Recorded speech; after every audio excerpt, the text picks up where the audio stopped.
Political parties and internal democracy. Well, that seems to have raised a number of issues here and there every now and then. But this time we're joined by Mr. Lai Mohammed, who is the National Publicity Secretary of the Action Congress of Nigeria. Thank you for coming on this morning. Good morning.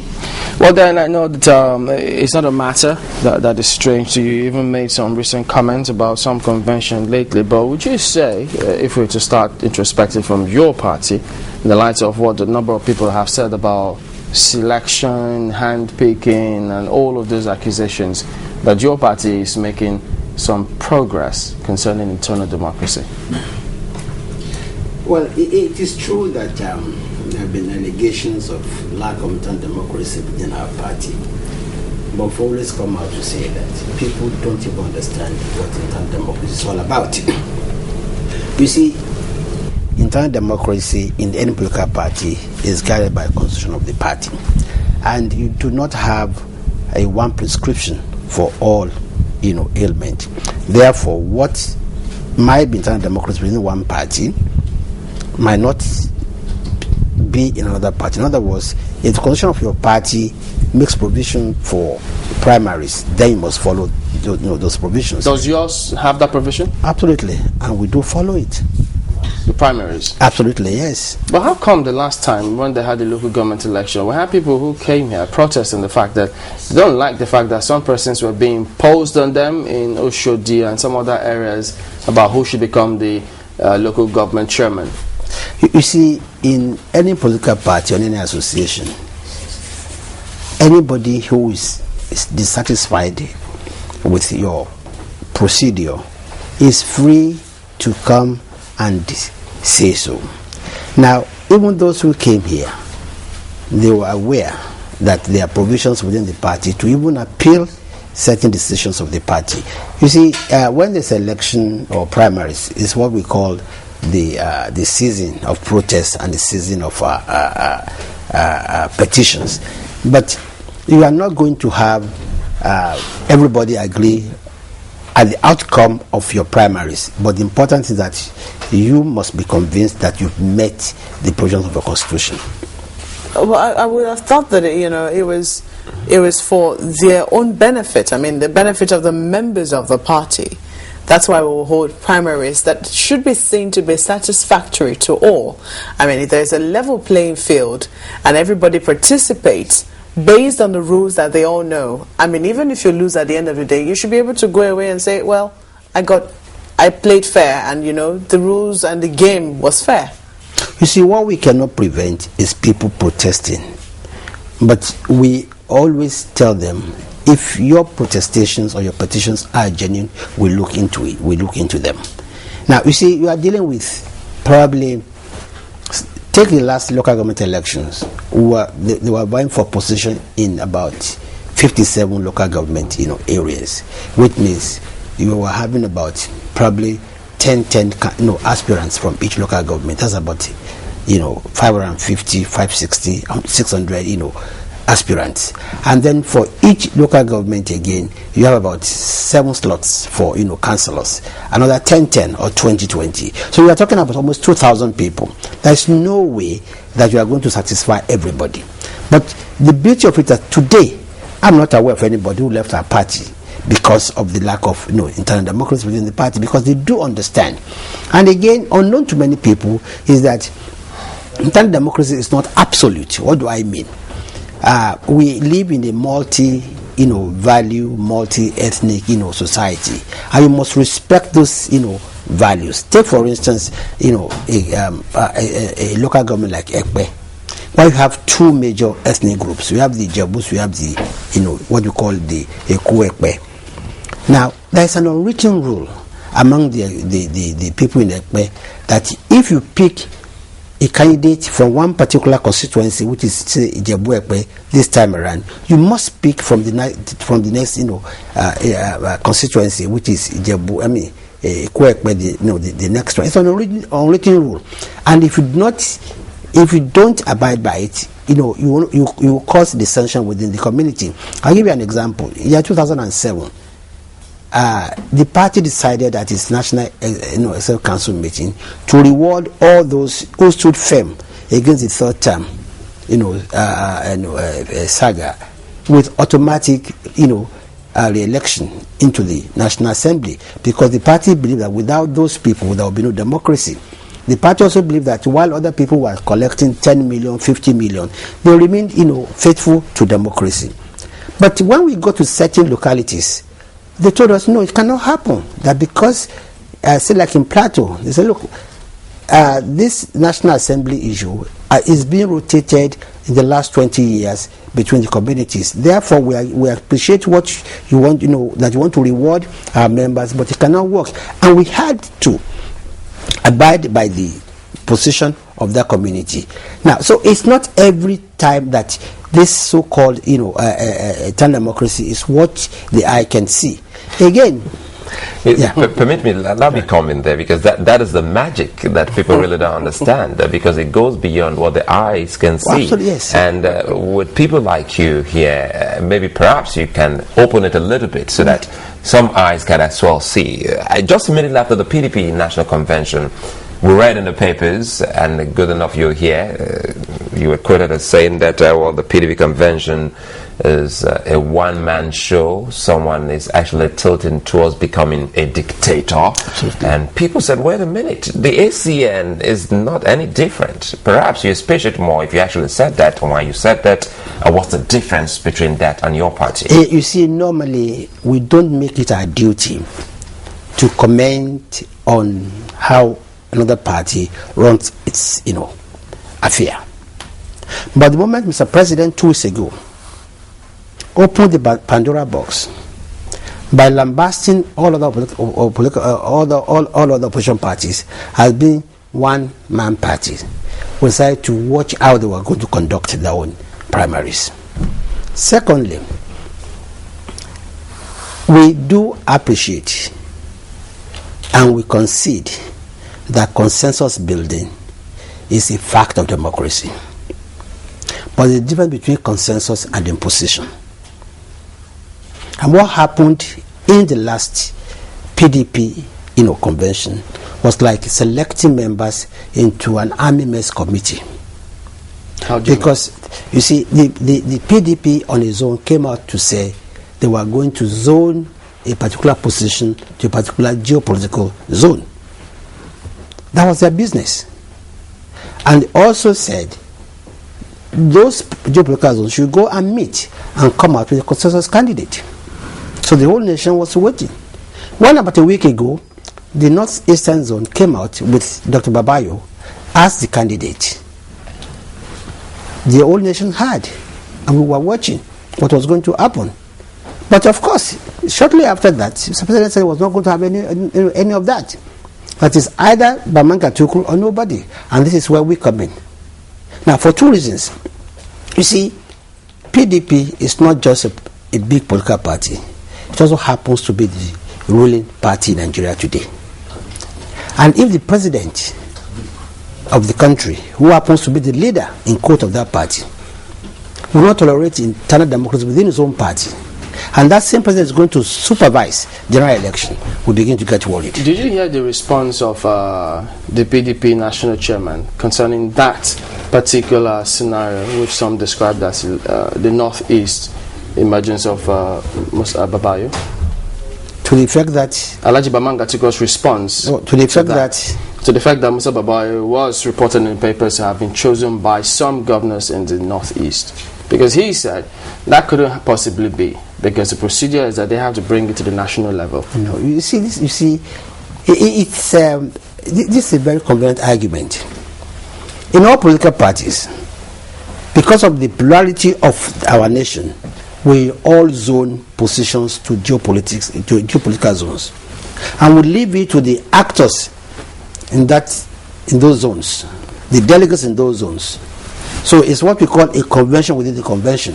So by the time you actually get to the field of the convention, you know exactly who the candidates are. We have absolutely no quarrel with whoever PDP brings up. It's their internal affair. But everybody watch this, scenario. Everybody read in the newspapers that there were midnight meetings. Again, that's normal. That's horse trading. We have no problem with that. But what you have problem with is when people are forced to withdraw. And in the case of the PDP convention, it was clear that a particular candidate for the national office said it clearly, I am not withdrawing for anybody. In tears, I'm actually withdrawing the party. Another said, we have been instructed to, we have been mandated to. Now you see, normally... That's why we're surprised. Sorry again, because also right here in the studios, during the last local government elections, we had a handful of people. Some were by the gate of channels, a huge amount of people protesting. Some came and they sat in that same seat to say, well, they were asked to withdraw for some candidates, also from your party. So people are a little bit worried. So what's the difference? So what amuses me often, that any time you accuse the PDP of shenanigans, or they come and say, oh, after ACN does it make right? And the difference between ACN and PDP, I will tell you always, is this, that you see, PDP is the greatest, whatever happens in PDP has a domino effect on the whole of the nation. For the simple that I've told you that, one, if the PDP will impose candidates in their own, primaries or in their own convention, and that same PDP, especially the president, is going to supervise general elections, then you can see the mindset of the party. No, you've told us that. Two. Why is it that we cannot copy good examples, and we must always go back to bad ones? Good examples from where? Oh, look at South Africa, for instance. Okay, it has to be from outside our shore. Look, if you can't get within your shore, look outside your shore. Now, what I'm saying is that, is it an excuse or a defense? But are there any good examples we can take from home here in Nigeria? Look, of course you won't believe me if I say that you can learn a lot from the ACN. And I'm saying this with all sense of responsibility. Like, you see, people will come out and tell you, oh, ACN, they anoint leaders. ACN, they select. No, it's not correct. You see, even the Constitution of the Federal Republic of Nigeria, makes provision for certain basic things. For instance, no lunatic will be allowed to contest for office. No underage, no illiterate. Now, every party has its own ethos. Every party has its own culture. And you must, within your party, also weed. Because otherwise you are going to end up one day and you have people who don't even believe in your party ethos, collecting your ticket. And this is what we try to do. But of course we cannot please everybody. One thing I would give to every political party in Nigeria, that yes, probably we are still very young. If you remember, the True Weeks ran the politics in the US for more than 200 years before the Democrats even ever had a chance.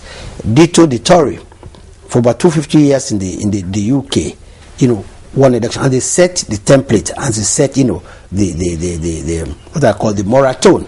Yes, but what we are saying is that why must it be that every time you accuse a party of doing something, because yes, we did it, but you also did it. Is that how we're going to move forward? No, but the thing is, it's very different when it's an outsider that's accusing that party, and it's a very different thing when it's someone from another party where exactly the same thing is done, pointing fingers at another party. That's a one. No. You see, it's because you have already assumed that we do that, and I've come here several times and say we don't do it in the first instance. Okay. Secondly, is that you see, it's about time Nigerians we start asking questions. We start questioning the status quo. Otherwise, there will be no development. You see, does it make it wrong, even if I do it wrongly? Does it make it right for you to do it wrongly also? That will be. But that will be something for another argument. Right. But let me ask, because I know you told us that internal democracy means different things to different people. Yes, I say it depends on the constitution of your party. It depends on the constitution. What does internal democracy mean to the ACN? It's very simple. It means following the constitution of your party. If the party says there should be a primary, the primary should be followed. But you see, I will tell you where a lot of things have gone wrong. Is that the political parties in Nigeria have not been allowed to run their affairs independently. Now, there's a lot of muzzling from the part of INEC. Now, if you look at the UK, for instance, I don't think anybody has ever heard about primaries in the UK, whether between the Conservatives or within the Labour. There's a process through which you select the best candidate for your party. And the law does not interfere with that, as long as those provisions and your procedure do not violate the constitution of the country. Now, but what we have here is INEC virtually dictating how you conduct your primaries. It should not be so. Now, don't forget that a party is like a club. You enter there freely. You know very well what are the provisions of the constitution. There are some clubs, they say if you don't have a suit, you can't be a member. When I was in the University of Ife, we had a club called Dolfac.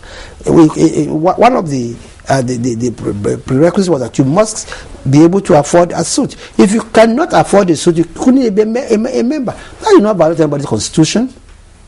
You saw the regulations, you go there. Now you see, the same people who come here and rush here to complain about lack of internal democracy in our party are the same people who have probably benefited from the same procedure when it favors them. Like I've just explained to you now, you have to rotate these things. Okay.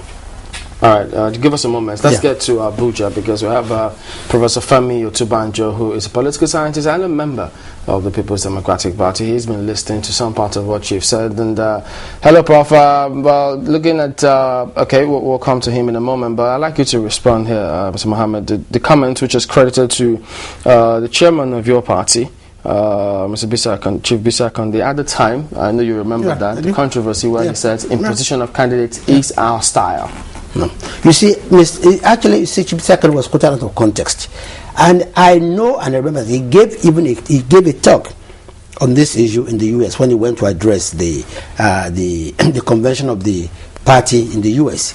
And what he did was that he traced the history of political parties, primaries, and he went from Israel to UK to the US to the to Nigeria. It depends. Take for instance in the US, a Democrat could take part in the primaries that would throw up a Republican. In Israel, that's probably the most closed, nature of political system, whereby to get to the Knesset, it is no business of anybody. It is that of leadership of the party. Again, this will reflect, like I keep saying, the constitution of the party. The essence of the party will determine what's going to determine internal democracy. Okay, I think Prof. Will be ready to make a comment or two about that now.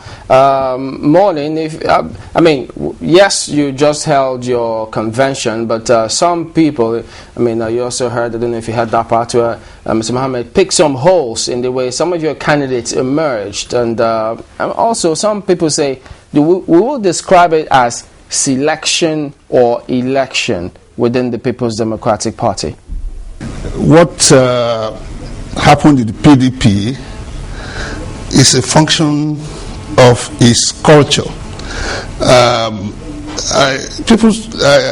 always remember, because I've been listening to a great deal of criticism about this consensus, and people forget that there is the idea of constitutional democracy by consensus. If you have consensus, it does not necessarily mean that there is no democracy. Constitutional democracy is a well-developed idea in politics.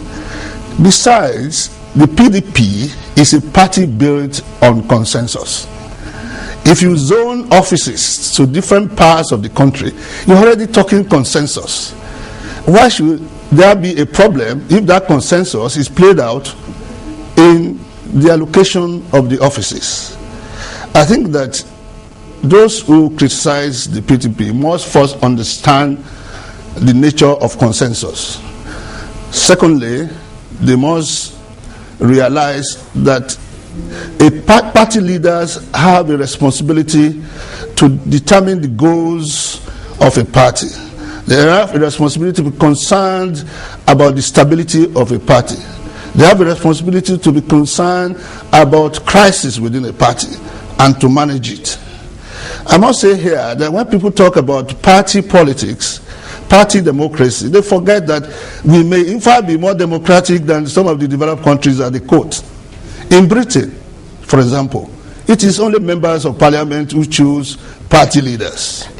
In the United States, nobody knows how they do it. For the most part, when the president is in power, he's given the privilege of selecting the chairman of the committee. What they usually have is either Democratic National Committee or Republican National Committee, which are very active only during elections. Unfortunately, our own party system in Nigeria is a unique one. It is almost like we are copying the communist party system with all the jamboree of party organization. So we don't, in Germany, in France, you don't find political parties looming so large. But that is our environment. We have an environment in which people are still talking about federal character, in which people are still talking about zoning, and therefore whatever we do must fall in line with that environment. You cannot have your cake and eat it. There are what people call paradigms. When you are in a paradigm, you apply the rules of the paradigm. You cannot begin to flip-flop from one paradigm to the other. The PDP is a party based on consensus, and therefore we cannot but play the consensus game. Well, perhaps you expatiate more on this because it's still very, very foggy here. Because when it's, when the criticisms come from your angle, maybe the PDP criticizing other political parties, specifically maybe the ACN, and vice versa, people are a little bit worried as to what exactly do you mean or do you interpret when you say internal democracy, and now you talk about the difference between imposition and consensus candidates. What are the difference when it comes to our politics here in Nigeria? What are the difference when it comes to our politics? Yeah, let me tell you the difference between the PDP and other parties. I can tell you that the PDP obviously is a more complex organization. The PDP arrives at consensus. It is not an imposition, because it is not the imposition of one man. It is not the president that says, I want this man or that man. I wish people knew the complexity of the negotiations that went into the emergence of all these positions. It was not a walkover for any individual or group to say, this is the person I want. It went on and until almost the final night of the convention, before the convention. Don't forget that those who were involved in the negotiation were mostly elected leaders, governors, president, vice president. They are elected people who were involved in negotiation, and they operated they selected among people who had been chosen by consensus from their zones. So it's a complex system of negotiation and consensus, not just imposition. You cannot say that for ACN, for example. I wish I could talk like an academic, not as a politician, and ask the man who just came, Lai Mohammed, how do they choose people in the ACN? The ACN is Tinubu says, Tinubu did, Tinubu wants. That is it. I'm surprised that he's the most loquacious of the publicity secretary. He has the most authoritarian party. That's the truth of the matter. We all know it. The CPC, where is the organization of the CPC? Where did they last have a congress or convention? What of AMPP? So we have to be careful not to criticize the PP too harshly. The PDP is a very complex party with a very structured organization, and in which decisions are taken by so many actors with different interests. It's part of the fact that you talk about forum of governors, you have a complexity of interests in the forum of governors. It's not just one group with one interest, belonging to one class, taking decisions on behalf of their class. There's representation of all factors. In any case, all political parties have a responsibility to be led, and the leaders are the ones who determine the goals of the party. Okay. It is a small group. Every organization operates on the basis of small groups. As we talk about democracy, elections, it is only a few people who actively take decisions in democracies. And when even you go to the institutions of democracy, like the houses of Congress, the National Assembly, those who take the serious decisions are a small group, and they then sell it to the rest of us. We can all not be part of selection. Okay. But I can tell you that what happened in the PDP is not perfect. Don't let us deceive ourselves. I would have loved to see the PDP conclude its consensus in the back rooms, not at the convention field. I would love to see that those who were asked to step down are consulted more rigorously, and their consent sought before they are asked to withdraw. So we can do better, but that is not to say that consensus is undemocratic, that we must not get away with that impression. It is very democratic, and it is what happens in most democracies. All right, then, let's get him to respond, because he had made some comments previously, but now he says your party is a one-man show. Well, you see, I must say that Professor Oturbajo probably has confirmed exactly everything I have said here.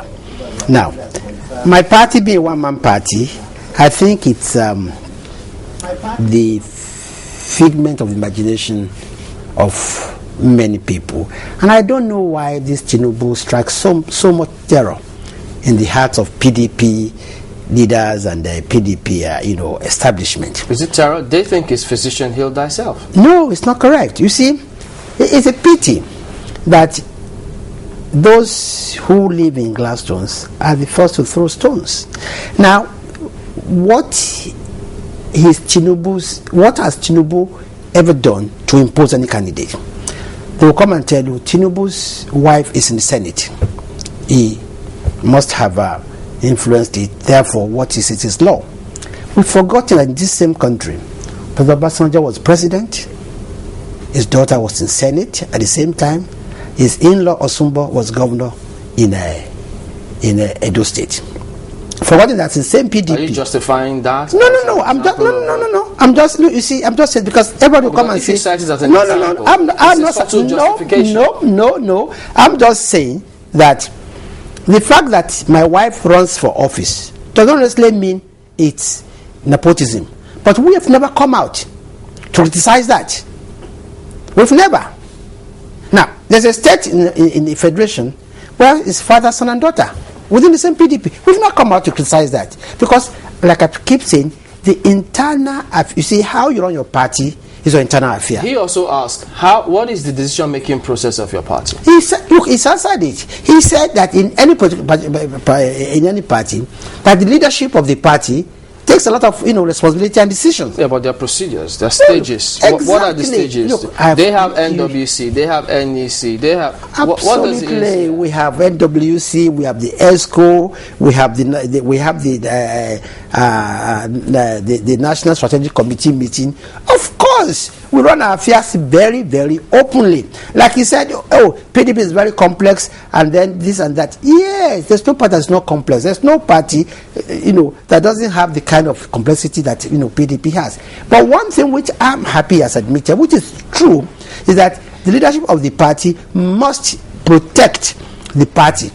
Look, if, for instance, a man that you all know but you cannot prove because he's not been convicted, is a drug baron, comes into your party, he's pressed money.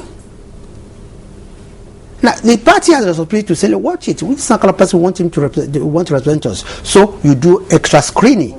You ask him to go and actually bring, a clean bill of health.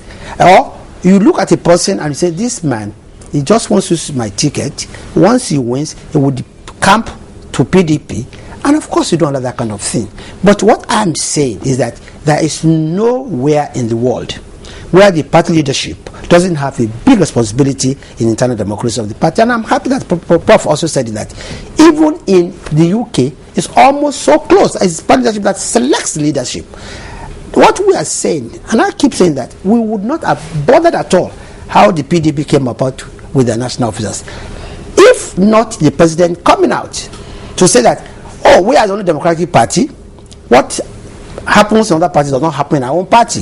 That's the only time we came out to say, fine, we'll watch your own party also, and this will happen. And look at what the Prof It's said. a very difficult mix. I mean, it's very difficult to judge. If internal democracy in Party A does not mean internal democracy in Party B, the question will be, what yardstick will you use to judge? No. Look, you are missing the point. You said according to the party's constitution, right? Absolutely. Exactly. And I said that we are never in the habit of judging how the internal democracy of a party works, except when you now come out to say you don't, ACN, you don't have internal democracy. Okay, let's get to Prof. I mean, Prof. He says those who live in glass houses don't throw stones, and your party shouldn't have made that statement, because he also says they've got their procedures in the way they work, and so different strokes for different folks.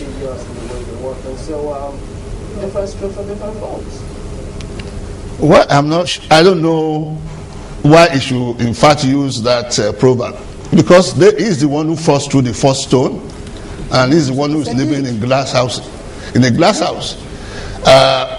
I do not want to get into a banter with Lai Mohammed, who is a very effective publicity secretary, but I see him more as a propagandist who jumps on every occasion to abuse the PDP. But we must be careful to know that our democracy is a young one. We are in the process. It's a process of development. We are not going to get there in one day. As a PDP man, I will be honest to say that one could see a better consensus arrangement. But that is not to say that what went on was fatally flawed. I believe that the PDP had a very good convention. The selection process could have been done in a neater way. But if I take my own zone, the Southwest, for example, if you look at the margins of candidates, of the secretary, national secretary, and the chairman of the zone, you will discover that leadership looked at the best interests of the party. We are trying to fight Lai Mohammed's group to get power back at a point in history, and we needed strong candidates. We have former governors who have the experience, the personality, the resources, the skills, and the determination. Both of them are in fact still fighting their ejection by the court. So these are people that the party can depend on to be motivated to mobilize and lead the party effectively. A political party must look at those factors before deciding. In any case, there's never a party in which everybody takes part in decision making. There's no such political party. Not in America, not in Britain, not in China. It's a very cumbersome process. That's why the Americans go through these caucuses and select people in Iowa, in all the states, to come together to select their president. Because at no point will everybody be involved. So I agree that we must all work on a situation in which the party members have greater say. But when you talk about internal democracy, it must not be assumed that every time a decision has to be taken by a party, everybody will be called in to vote. No. You will devolve responsibility to leadership. Leadership would take decisions on your behalf. But that leadership must be broad-based, must represent every interest, and it must take care of everybody's interest. It must not be one man dictating. Fortunately, the PDP has moved away from the possibility of one man. We had a semblance of that, I must confess, under Obasanjo when he had this president. But again, it was just taking over a party that was just coming into existence. So there was a mixture of authoritarianism and democracy. Mm-hmm. But that mixture is moving in the direction of greater democracy as we move, as the time changes. So there's no doubt in my mind that Nigerian political parties need a lot of improvement, including the PDP. We must not become too defensive to think that what we have done is perfect. Prof, I hate to interrupt you here, but I think I need to cut you. That the leadership for the layman outside. If you look at the PDP has to... Yeah, for the layman outside who's watching what goes on in the different political parties, democracy is generally defined as, you know, something for the people, by the people, you know, and for them as well. But if you now say that not everybody can participate in a process, or that, you know, not everybody can take part in decision making, and that sometimes they have to rely on the leadership, the question will be, why do we have to go through an election in the very first instance if the leadership could have decided who they wanted to take in the very first instance? Yeah, there's a point at which everybody will participate. I agree. And the unfortunate thing about democracy is that it is only once in a while in which everybody takes place. That's at elections. When you have elections, you devolve power to a few people to represent you, people in the assemblies, people in government. It is not possible for 15 million people in Lagos to take decisions every day. It is not possible for even in the local government of 1 million people for 1 million people to come out to take decisions. When democracy came, was founded in the city-states of Athens and Greece, or Greek city-states, it was possible for everybody to come into the city square to take a decision. You can still do that in villages and take decisions on behalf of the people, but you cannot do that in a complex society, complex and huge country. So, unfortunately, only a few people can meet every day and take decisions on behalf of the majority. That does not take away from democracy. That is part of the essence of democracy, the representative democracy that you now have in the world, not direct democracy of the Greek city-states. What you have is representative democracy. And once you have representation, you expect your representatives to do your will. All right, Prof. But of course, we know in third world countries, representatives take power to themselves and begin to serve their own interests rather than the interests of people who voted for them. But that is part of a larger problem, which is the function of poverty and illiteracy, and we will get out there. The kind of latitude that leaders and representatives have in Nigeria, they don't have in the United States. They don't have. All right, let me put this in, if you will. People are more enlightened. People are richer. People can participate in politics. All right, just a moment, Prof. Let's get this in, because we're running out of time. With what happens at our football matches, you see. Okay, sir. Okay. Yeah, because the resident electoral commissioner in Kaduna State, Mr. Tambowal, did say, that was recently as a matter of fact, he is advocating for a return of the power to screen candidates nominated by parties to INEC. He says that will minimize the rancor occasioned by the manipulation of politicians for selfish reasons.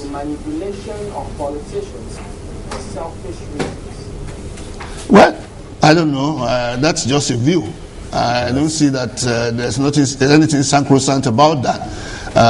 Well, he has to look at his electoral laws and know whether he should fight for a change if that's what he wants. But what the situation is, a party is have a responsibility now to screen their own candidates. So, and I'm not going to get into that. I'm not sure that there will be any greater merit in INEC doing it. So we are talking about Nigerians who have the capacity, propensity, and genius for manipulating things. All right, let me get Mr. Lai Mohammed to respond no institution to present itself as if it's holier than thou. So INEC is not better than PDP in these matters. Okay, then Mr. Mohammed, could you respond? Because he is seeking for a review of Section 87 of the Electoral Act, so that all of this imposition, they say, will be a thing of the past. You see, all the time it's imposition. Is he a member of our party? Is he a member of our club? They're supposed to be the umpire. He's supposed to be the umpire after we have chosen our team. It's like the FA in England saying that they're going to choose the team for Manchester United. Ferguson is the manager. He knows who's going to. No, but the FA is not present when they are selecting players. But INEC is present when you're holding your congresses and primaries. And we are saying again that as long as INEC gives the broad guidelines, and they do not they do not violate the constitution of this country, they should allow the party to screen its own candidate. You can't know our candidates better than you can't know our members better than us. After all politics is local.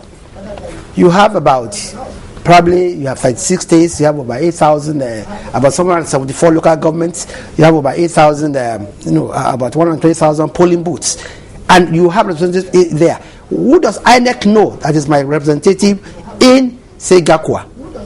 It's the party leadership that can tell you, oh, this member attends meetings regularly.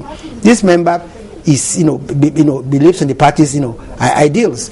It's not business of INEC. INEC cannot even, digest what is showing right now. Talk less of now going into the issue of, screening candidates. What do you want to screen candidates for? Well, speaking of some specific cases about the ACN, because you talked about various allegations that have come to ACN, and then this one, which was published on the 9th of November 2011, where members of the ruling Action Congress of Nigeria in Ekiti State at the time had gone to the party secretariat in Ado Ekiti.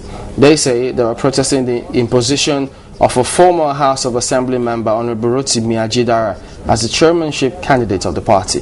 So this is a specific case, like the one I told you previously. So in all of these cases you heard previously. For crying out aloud, this is the beauty of democracy. The fact that they can even come out and say, oh, we are not happy with what is happening within the party. It's democracy. The same guy who came are still members of our party. We allow people to express themselves, but you see, and this is why I agree with Prof that you must give a lot of responsibility to the party leadership. Every aspirant thinks about himself and himself alone. He thinks about office. He does not think about the party. You see, aspirants, candidates, elected officials are products. The party is a structure, and the party has a longer time view of this situation, which is determined by members of the party. Which is determined by members of the party, as and through their representatives. You see, are these embedded in your constitution? When we talk about, so that the man or woman who complains at the end of the day knows full well that there existed a section in your constitution, so that when someone tells him stand down, then you know that it's legal. Look, there's no member of our party who is not aware of not just the constitution of the party, of the tradition of the party. Is also aware of some unwritten rules within the party. Take, for instance, you are in a multi-value society. In a state like Lagos, in a state like Oyo, you can have a Christian candidate or a Muslim candidate. That's the reality of things. Okay. Now, so even no matter how qualified you are, you cannot have the same, both governor, deputy governor, from the same, senatorial zone. Okay. These are issues that they know, but what is convenient for them to come out and say, oh, there's imposition within the party. Let's go to Professor Otubanjo. I mean, Prof, what do you suggest, or how would you suggest that these kind of matters will be a thing of the past for all political parties, where people will always come up in spite of what the law says, such that they don't get the impression that onlookers now that party A, B, C, or D are still in the business of imposing candidates? What can be done? Well, first you must understand that, again, democratization is not an event, it's a process. We are doing fairly well. This is the 13th or so year of the re-establishment of democracy in Nigeria. What I'm not sure of is whether poverty and education has improved, whether poverty has been fought to a point where more and more people are become less poor. You see, poverty is a major problem in this country. Well, it's poverty that allows you to give people 500 naira and load them into a bus and take them to campaign rallies. You don't do that in the United States. People hardly go to rallies. They go into rooms, comfortable, they sit down, they don't stay in the sun. So you cannot have a poverty-stricken society and you are looking for radical political sophistication. It does not work that way. So gradually, we must leave time to sort out some of our problems. While we try to improve the sophisticated, the educated, who are in the positions of leadership, we try to ensure that they do not regress into the authoritarianism that the culture and poverty allow. unfortunately, there's that danger that our leaders tend to regress into that illiterate, poverty-stricken culture and become authoritarian leaders. And our governors become emperors and so on, that you cannot hardly see when they get into power, in spite of being democratically elected. So time is of the essence. Education is of the essence. Fighting poverty is of the essence. So that we can return power, power can go to the grassroots.